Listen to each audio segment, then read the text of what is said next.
Curtis Trades here, and today I'm going to be reviewing the GKU D600 Dashcam. And what this is a dash cam for your vehicle, and it records in 4K for the front cam and 1080p for the rear cam. And this camera does exactly what it says it's going to do. It records in 4K video for the front, which is a nice quality picture, so it's easier to read license plates and things when you're reviewing your dash cam footage.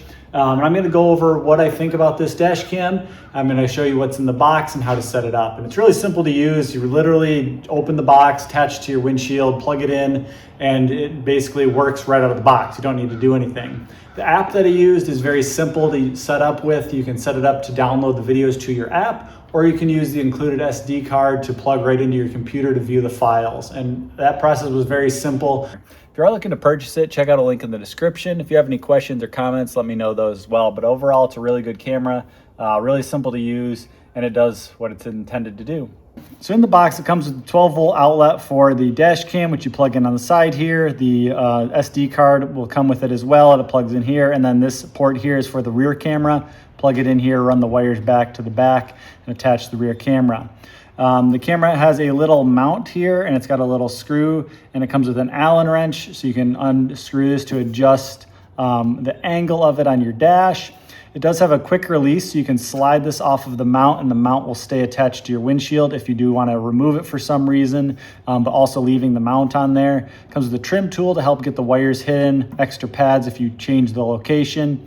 These are static clings, and you place these on the windshield, and then you attach the sticky pads to this. That way, when you go to remove it, it's really easy to pull this off the windshield. If you try and remove a sticky pad right off of the windshield, it's very difficult and hard to do, so these will save your windshield. Also comes with some clips to help hide wires if you need those. And the quality is actually really good. I was really impressed with the video quality. Sometimes on these cameras, you'll see them advertised as 4K when they're really just upscaled 1080p, and that is not the case. This is a very good quality camera for the front and the rear. And it does have a built-in microphone, and you can control it and change all the settings in the app. There's no screen on this here.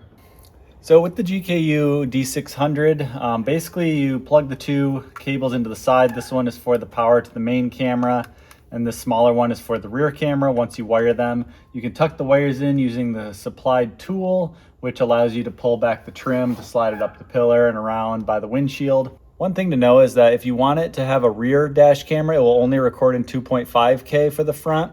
If you unplug the rear camera and just use the front, it will record in 4K. That's how you get the 4K detail on here.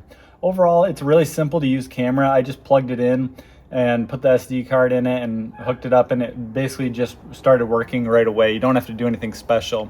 If you do want to use the app, it does come with the Jarvis app. You can check how to set it up in the manual. It's very simple to use. You download the app, you put in the password, and it will connect to your phone. And then you can go in and change the settings. If you do want to use parking mode, you do need to purchase the hardwire kit, which will hardwire it to your fuse box so that it has power all the time to use the parking mode. But other than that, it's very simple. You just plug it in and it's ready to go.